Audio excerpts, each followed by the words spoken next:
من الشيطان اللعين الرجيم.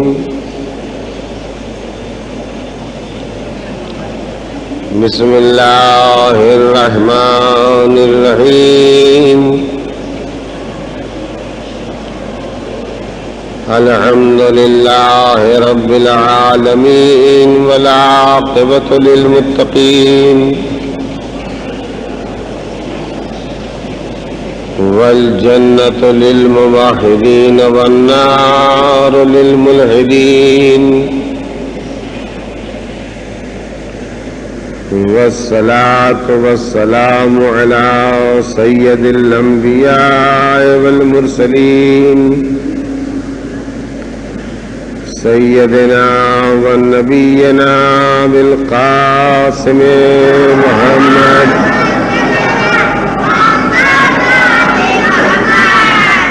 وآله الطيبين الطاهرين المعصومين واللعنة الدائمة على قاتليهم وغاصبي حقوقهم وأعدائهم إلى يوم الدين. أما بعد فقد قال علي عليه السلام: العقل ما عبد به الرحمن. صلوات محمد وآل محمد.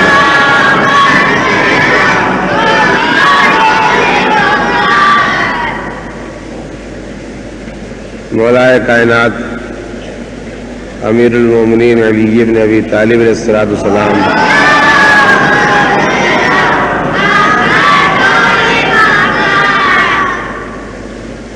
نے ہمیں بات بتائی کہ عقل صرف اس سمجھ کا نام ہے جو انسان کو خدا کی عبادت پر، اس کے احکام کے ماننے پر تیار کرے اور آمادہ کرے.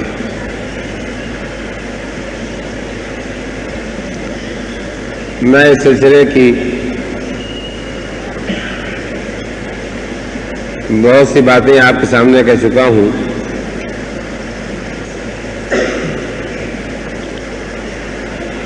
اور اپنی کہی ہوئی باتوں میں سے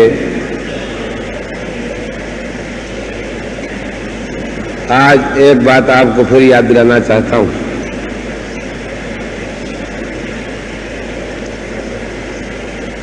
کہ انسان کے کام اور عمل سے زیادہ اہم بات یہ ہوتی ہے کہ اس کے سوچنے کا انداز کیسا ہے.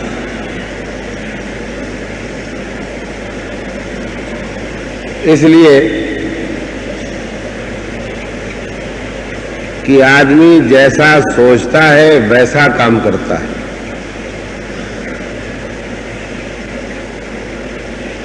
آدمی کے سوچنے سے، آدمی کی فکر سے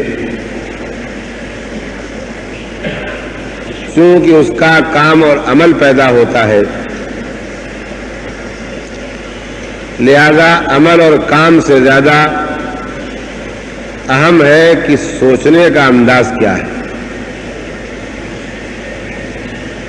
اگر سوچنے کا انداز اسلامی ہے تو آدمی وہ کام کرے گا جن کا حکم اسلام نے دیا ہے.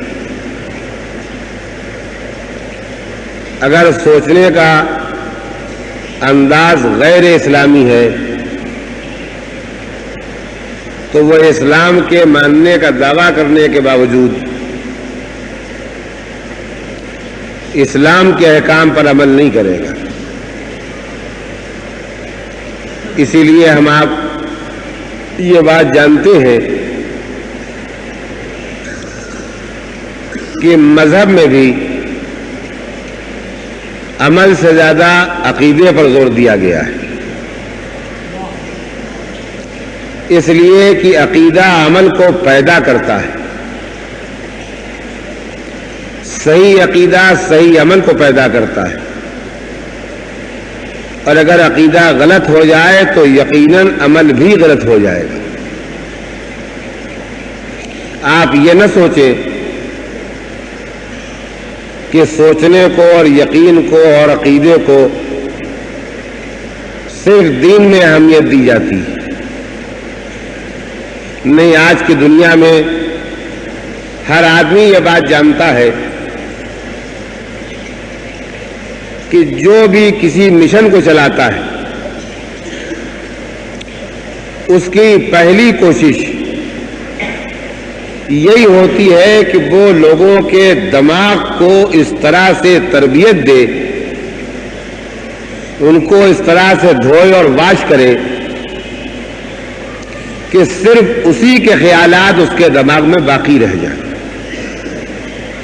تو اگر آج قومیں، آج حکومتیں انسانوں کے دماغ کو اپنے راستے پر ڈھالنے کی کوشش کرتی ہیں تو اسی لیے کرتی ہیں کہ ان کے سب کے سامنے یہ حقیقت ہے کہ جیسا سوچنے کا انداز بن جائے گا ویسے ہی آدمی کا عمل اور کردار اور کیریکٹر بن جائے گا. اس لیے میں آج کی تقریر میں آپ کے سامنے جس خاص مسئلے کی طرف سب کو متوجہ کرنا چاہتا ہوں وہ یہی ہے کہ ہم کو ہمیشہ اپنا حساب کرتے رہنا چاہیے کہ ہماری فکر اسلامی ہے یا نہیں، ہمارے سوچنے کا انداز اسلامی ہے یا غیر اسلامی. میں آپ کی خدمت میں قرآن مجید کا ایک تذکرہ پیش کرنا چاہتا ہوں. بنی اسرائیل یعنی جناب موسیٰ کی قوم، جناب موسیٰ کے ماننے والے،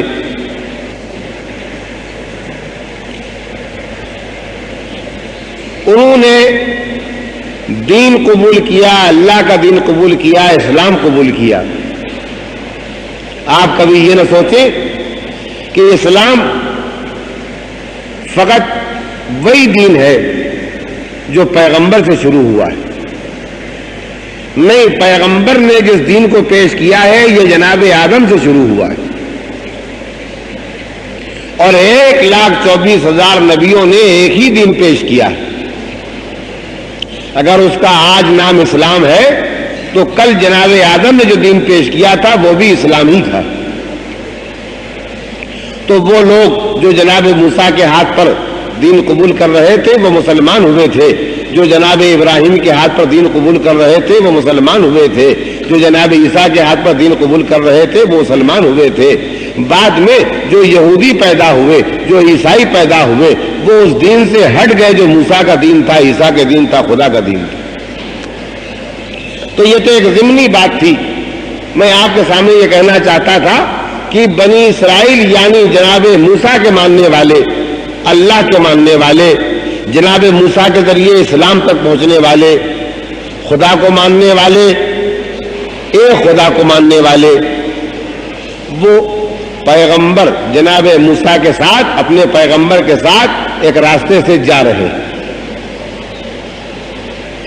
آپ بھرپور توجہ کے ساتھ اس بات کو سنیں.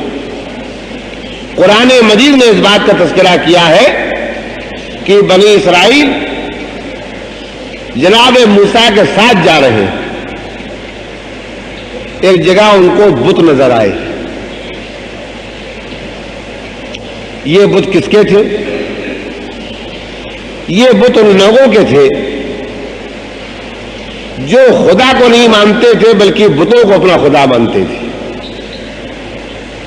تو جناب موسیٰ کے ساتھ جو بنی اسرائیل ہے وہ خدا کے ماننے والے، اور ان بتوں کے ماننے والے وہ ہیں جو خدا کے ماننے والے نہیں ہیں بلکہ بتوں کے ماننے والے ہیں. قرآن مجید آج بھی اس تذکرے کو ہمارے سامنے پیش کر رہا ہے کہ بنی اسرائیل نے ان بتوں کو دیکھ کے جناب موسیٰ سے یہ کہا، اللہ کے نبی جیسے ان کے پاس بت ہیں ایسے ہی کچھ بت ہمارے لیے بھی بنا دیجیے.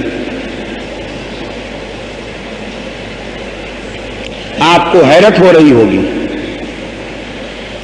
آپ کو تعجب ہو رہا ہوگا کہ کیا ایسا بھی ممکن ہے کہ خدا کا ماننے والا، نبی کا ماننے والا، سچے دین اسلام کا ماننے والا وہ جناب موسیٰ سے یہ کہے کہ خدا کے ساتھ ساتھ ہمارے لیے بھی کچھ بت چاہیے جیسے اس قوم کے پاس بت.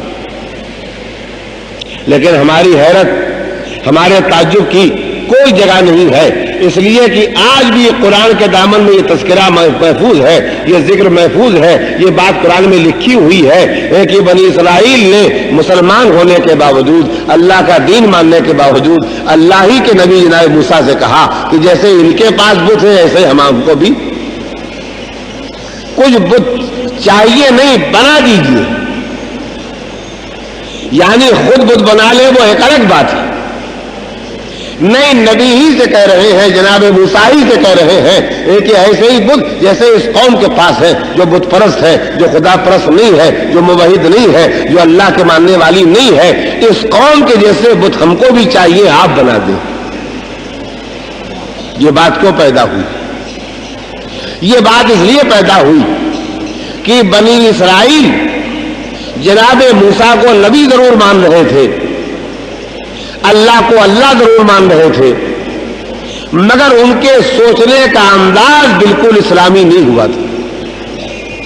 اگر بنی اسرائیل کے سوچنے کا انداز اسلامی ہو گیا ہوتا، ان کی فکر اسلامی ہوتی، تو وہ یہ سوچ ہی نہیں سکتے تھے کہ خدا کے ماننے والے کو بت بھی چاہیے. نہیں، خدا کے ساتھ بت کے سوچنے کا انداز یہ بتاتا ہے کہ ان کا دماغ مسلمان نہیں ہوا تھا، ان کے سوچنے کا انداز مسلمان نہیں تھا، ان کی فکر اسلامی نہیں تھی. ایک تو اللہ کے ماننے کے بعد بت کے لیے دماغ میں جگہ پائی جائے، یہ خود غیر اسلامی سوچنے کا انداز ہے. دوسرے یہ کہ وہ بت چاہیے اور ایسے چاہیے کہ جو اللہ کا نبی ہے جناب موسیٰ وہ بت بنا دے. یعنی یہ حد سے گئی گزری ہوئی بات تھی. اور میں آپ کی خدمت میں یہ گزارش کرنا چاہتا ہوں کہ یہ اور ایسے بہت سے واقعات ہم کو ملیں گے جو یہ بتاتے ہیں کہ لوگ مسلمان ہو جاتے ہیں مگر ان کے سوچنے کی انداز، ان کا سوچنے کا انداز مسلمان نہیں ہوتا ہے، ان کا دماغ مسلمان نہیں ہوتا ہے، ان کی فکر اسلامی نہیں ہوتی ہے، تو پھر وہ پلٹ جاتے ہیں دین چھوڑ کر کے، وہ گناہ کرتے ہیں، وہ سرکشی کرتے ہیں، وہ نافرمانی کرتے ہیں، وہ عذاب سے نہیں ڈرتے ہیں، وہ دنیا کے دھارے میں بہہ جاتے ہیں. میں رکا ہوں اور اس لیے رکا ہوں کہ میں اپنے سننے والوں کی رائے معلوم کروں ان بنی اسرائیل کے بارے میں. کیا خیال ہے آپ کا؟ میری ہر بیٹی کا، میری ہر بہن کا، میرے ہر بھائی کا، میرے ہر بچے کا کیا خیال ہے ان بنی اسرائیل کے بارے میں جو اللہ کے ماننے کے ساتھ ساتھ بت بھی مانگتے ہیں اور جناب موسیٰ سے کہتے ہیں بت ہمیں بنا دیجئے، اور اس لیے کہتے ہیں یہ ہمارے ساتھ جو قوم رہتی ہے اس کے پاس بت ہے تو ہمارے پاس بھی ہونا چاہیے. ہم میں سے ہر آدمی کہے گا کہ یہ تو ہمیں مسلمان نہیں دکھائی دیتے، یہ تو ہم کو اللہ کے ماننے والے نہیں معلوم ہوتے ہیں، یہ تو خالی بغیر سمجھے ہوئے شاید کلمہ پڑھ گئے ہیں، ان کا دل و دماغ تو مسلمان نہیں ہے. آپ کی یہ رائے ہوگی اور یہ رائے صحیح ہوگی. میں اسی کے ساتھ ساتھ آپ کی خدمت میں ایک دوسرا واقعہ پیش کرنا چاہتا ہوں جو اس بات کو اور زیادہ واضح اور صاف کر دے گا کہ خدا کے ساتھ جو بت کو مانے، جو بت کے ساتھ خدا کو مانے، وہ مسلمان نہیں ہوتا. حضور سرور کائنات جناب محمد مصطفیٰ صلی اللہ علیہ وآلہ وسلم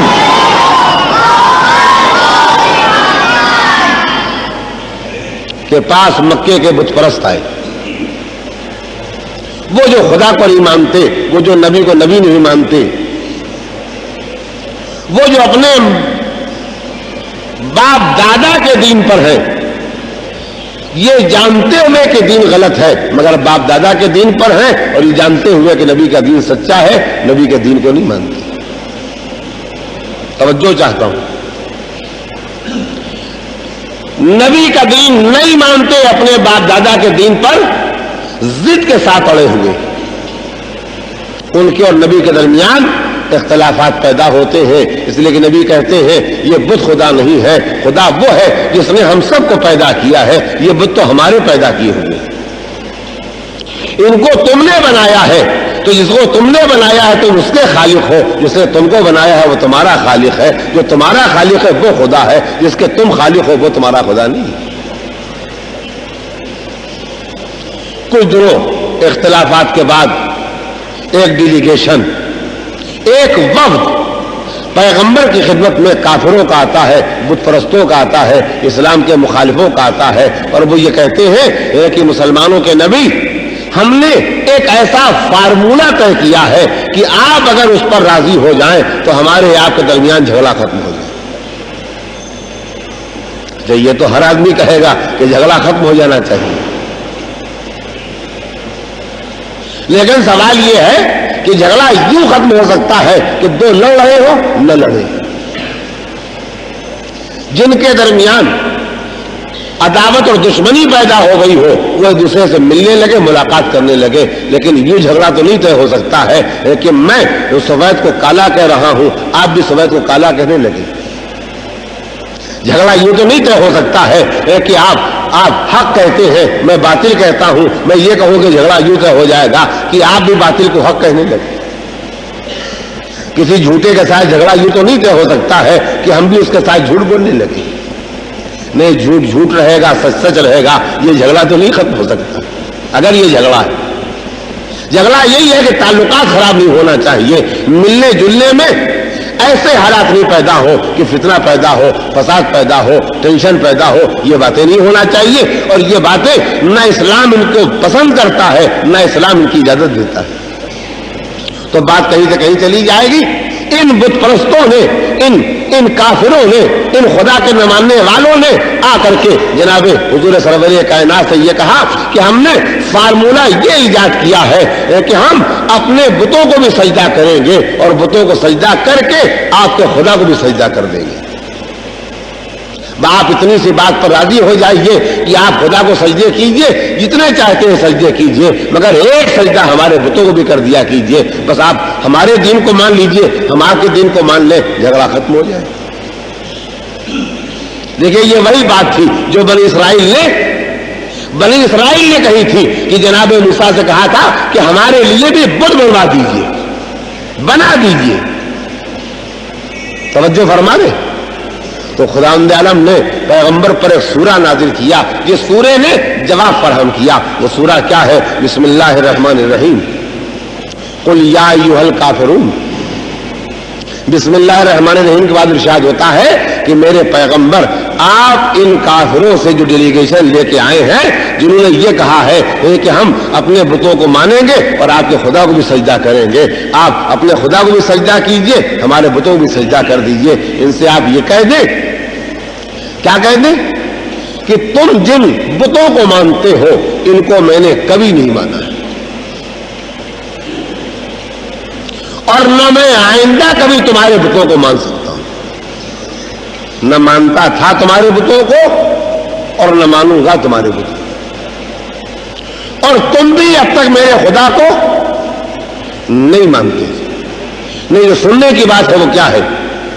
تم بھی اب تک میرے خدا کو نہیں مانتے تھے، اور یہ جو تمہارا خیال ہے کہ تم بتوں کو مان کے میرے خدا کو بھی مان لو گے، تو اس طرح سے اگر تمہارا ماننے کا خیال ہے تو اس طرح سے ماننے والا کبھی میرے خدا کا ماننے والا نہیں بن سکتا۔